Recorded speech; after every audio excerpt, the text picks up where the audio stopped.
not just here in Europe, but also in the United States.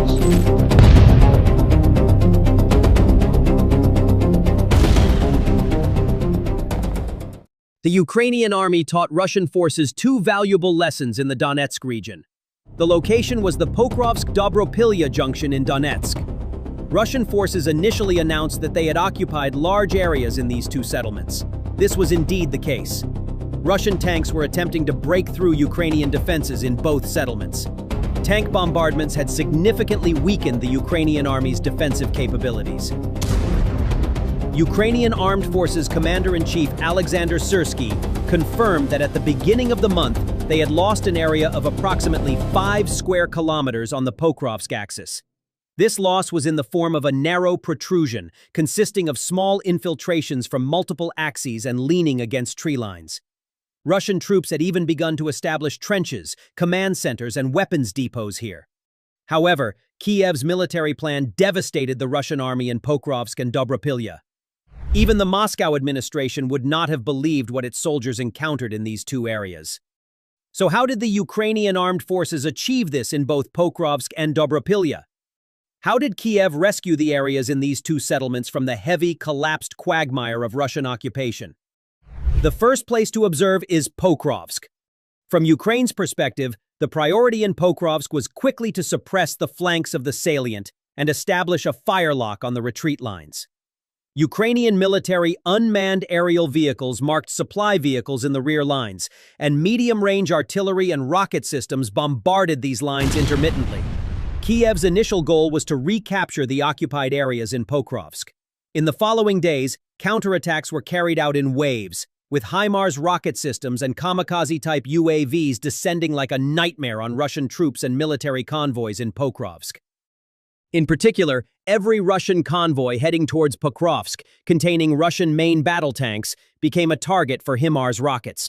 Between 1 and 3 military convoys were caught in Ukrainian rocket attacks every day. Similarly, UAVs had effectively banned these Russian convoys from entering Pokrovsk. In addition, the Russian army's daily losses in Pokrovsk exceeded 100. After the daily losses, the positions in the area were cleared one by one. Following these heavy offensive attacks, the Ukrainian side announced that it had recaptured an area exceeding 26 square kilometers in Pokrovsk and moved the line of control to more secure terrain thresholds. Kyiv confirmed that it had succeeded in liberating more than twice the amount of territory it had lost. Reclaiming more than 5 times the area lost was decisive in terms of both morale and supply security. The recaptured areas included small elevations, road junctions, and ridges suitable for observation. Holding these points allowed the defense to establish its fire zone earlier in subsequent assault attempts. Ultimately, the picture created by the initial breakthrough was reversed within a week. This transformation achieved by Ukraine in Pokrovsk was not the result of a single major attack, but rather, as mentioned, a series of small and rapid maneuvers. Units identified the protrusions left by Russian forces on the map, like teeth marks, and narrowed them down with flanking pressure. UAV reconnaissance continued day and night, and at the end of each day, the targets for the next day were listed. Firepower was divided into short windows rather than a single salvo, and intensified as soon as movement was detected. Rescue and reinforcement vehicles were specifically tracked and included in the target set. This method focused on disrupting the rhythm and extinguishing the pressure rather than destroying with a single blow. Ground forces made short jumps into target buildings and trench lines as soon as the artillery fell silent. Instead of fixed positions, flexible patrols and small defensive pockets ready to retreat were established at cleared points. This weakened the enemy's chance of returning on the same day. Following the rapid clearance, mine and IED sweeping was initiated, and the line was secured throughout the night. Ukrainian Armed Forces Commander Alexander Syrsky highlighted 2 points when explaining the situation on this axis. The first point was that Russian forces had made notable infiltrations in narrow areas in the first days of the month, but these were quickly repelled. The success of the infiltrations relied on small groups advancing along tree lines and field tracks during the dark hours. However, these same lines became exposed targets at daybreak, and the withdrawal lines were caught in planned fire. Siersky stated that they preferred to counter the pressure coming from multiple small arrows rather than one large arrow, using the same method but with higher fire discipline. The second emphasis was on the speed of recovery, showing that moves to compensate for initial losses fell within the hour-day band. This speed strengthened the defensive initiative and prevented the growth of small protrusions. According to Siersky, the key point was the principle of insisting in the right place without overdoing it. This principle seems to have worked in Pokrovsk, and the rhetoric matches the data on the ground. On the other hand, the Dobropillia axis, where the second historical lesson was taught, provided a harsher example of this method, and the figures painted a similar picture. Siersky noted that Russian forces had captured an area of approximately 13.5 square kilometers near Dobropillia in early August through infiltrations. This gain took the form of a pocket containing several road junctions and strips of trees between fields. Shortly thereafter, it was announced that Ukraine had recaptured an area of 25.5 square kilometers in the same region. This striking reversal achieved by Ukraine was significant not only in terms of area, but also in terms of the nature of the territory. This is because the recaptured areas were nodes connecting small elevations that provided directional angles and secondary supply routes. Ukrainian forces squeezed the pocket from both sides and cleared the interior by setting up a firelock on the withdrawal line. The cleared area was systematically swept and defense pockets were established. This two-stage template was replicated around Pokrovsk. As a result, the initial gains faded away before they could solidify into a stable line. Looking at the overall picture, it was announced that Ukraine had liberated more than 58 square kilometers in the last month. Commander-in-Chief of the Armed Forces of Ukraine, Alexander Siersky, published reports confirming these figures.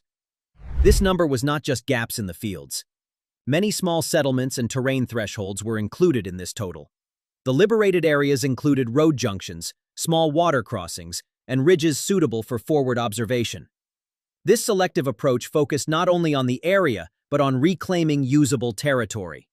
Thus, in the next offensive attempt, the defense line was able to operate with better visibility and firing angles. It took a few days for the line to settle, and logistics quickly adapted to the new line.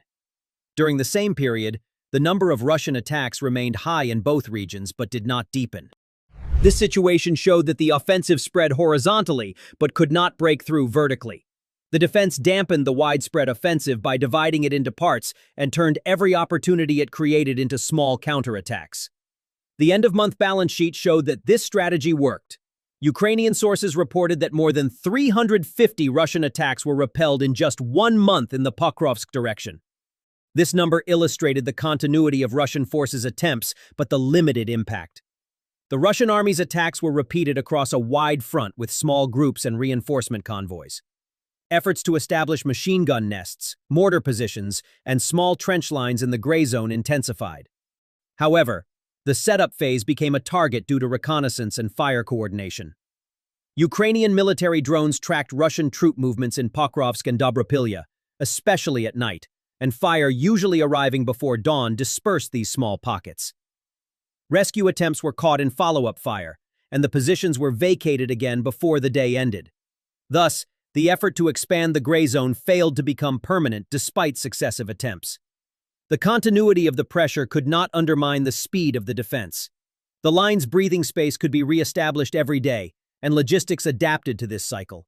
In the first days of September, the 425th Assault Regiment, known in the field as Skala, cleared 2 villages, demonstrating that the line was not merely being defended.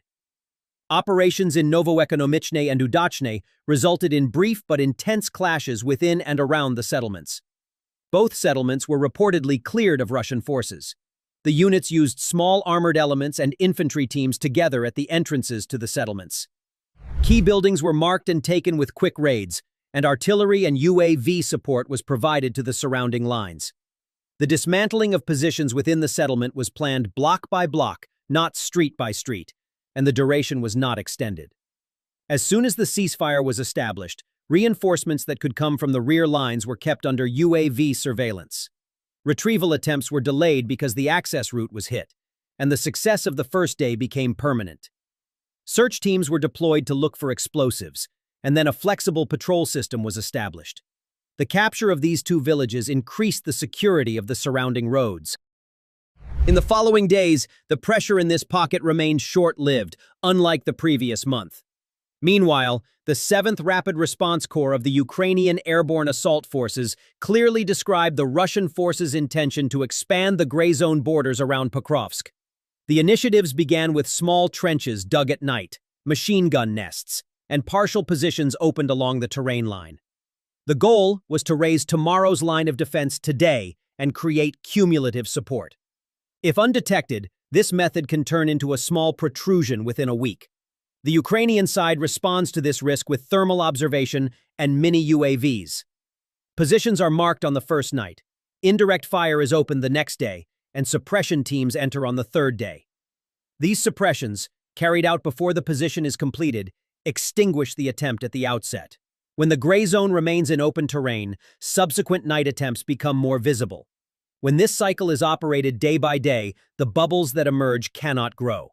The result is that the intention to expand remains just an intention. Signs have also been seen in recent weeks around Pokrovsk that Russian naval infantry are being used in different breakouts. Naval infantry were deployed as striking power in narrow fronts in mixed urban-rural terrain. Although they gained short-term momentum at the initial contact, minefields, FPV swarms, and planned artillery fire quickly diminished this momentum.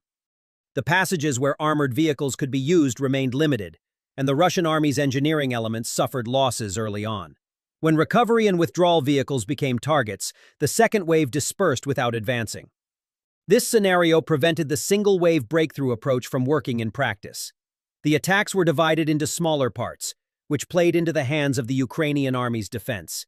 Small Russian military groups were held in small pockets, and territorial gains could not be consolidated. This situation forced an approach of spreading the impact without deepening it. Widespread pressure, however, diluted firepower and opened windows for counterattacks. As armored and motorized pressure from the flanks increased, the objective was defined as closing in on Pokrovsk and cutting off supply routes. Road junctions, dirt crossings, and small culverts became important for this goal. The Ukrainian side prioritized culverts and small bridges on their target list. Indirect fire sought out light bridging equipment and maintenance towers within range. Road closure attempts were planned in 24-hour windows and supported by small-scale sabotage. Cutting supply routes for even an hour slowed the Russian army's offensive tempo in the area. With the tempo slowed, Russian infantry waves were exposed, and the risk of retreat increased. This disruption in rhythm created space for counterjumps by the defense. Thus, while attempts to close the flanks remained on paper, they failed to overcome the bottlenecks on the ground. The critical junctions of the line were held day by day. After all this, we cannot say that the Russians have completely abandoned the region. The concentration of personnel and equipment in the Donetsk region indicated that the definitive plan to advance towards the Pokrovsk-Kramatorsk-Slovyansk triangle was still on the table. Rail and road movements, heavy vehicle transfers, and the relocation of artillery batteries supported this picture. However, the major elements of the plan were unable to gain momentum on the ground simultaneously. Without momentum, establishing fire superiority became difficult, and infantry waves remained exposed longer than expected. This gave the defense an advantage in terms of UAVs and thermal observation. Once artillery continuity was broken, the cumulative support method could not be sustained. These disruptions prevented the plan from being effective on two separate axes simultaneously. As a result, the pressure was expanding but not deepening. Because it was not deepening, the windows for counterattacks were not closing. As long as this balance remained intact, the gateway to the triangle, Pokrovsk, would not open. The Russian army, meanwhile, is attempting to implement new plans on the ground to intensify its occupation intentions rather than temper them for the coming period. According to estimates shared by Ukrainian intelligence over the past few months, the number of Russian military personnel stationed in the country is approaching 700,000. This number allows for the transfer of troops and the flow of reserves between fronts. At the same time, it makes the supply chain long and fragile. Applying pressure on multiple axes around Pokrovsk on the same day requires supplies to pass through 2 or 3 nodes simultaneously. When these nodes are monitored by UAVs and artillery, even short interruptions narrow the window for attack. Rotating units lose ground in the terrain learning curve, and night operations become riskier. The strain on newly arrived Russian military elements in mine and IED lines reduces the impact of the initial pressure. These difficulties delay the field response to the approach of overwhelming numbers. The result is a chess game, where rhythm, not numbers, is the determining factor. This is exactly what we are seeing in Pokrovsk. On the firepower side, medium-depth targeting formed the second column that slowed the pace of the attack. Depots, intermediate transfer points, maintenance areas, and temporary positions came to the forefront of the target list. Firing GMLRS-class ammunition created logistical disruptions that lasted several days. A second wave of mini UAVs confirmed the damage with images of fires and secondary explosions. No unnecessary repeat fire was directed at confirmed points, and firepower was shifted to the next node. This rapid change constantly delayed the defending side's patching process. Delays at the rear were reflected at the front on the same day, and the attacks failed to reach their intended intensity.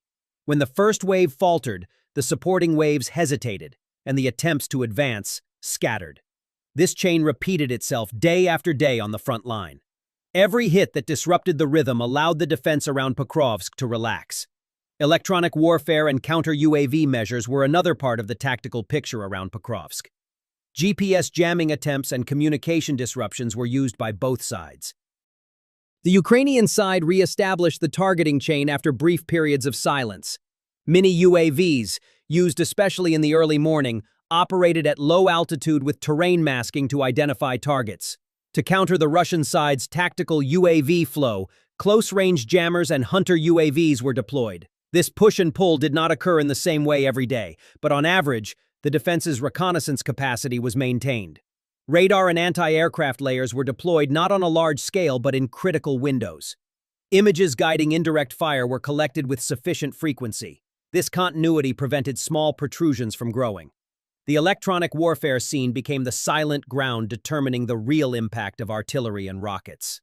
Against the backdrop of the conflict on the ground, the pressure of civilian life continues, and this reality directly influences decision-making.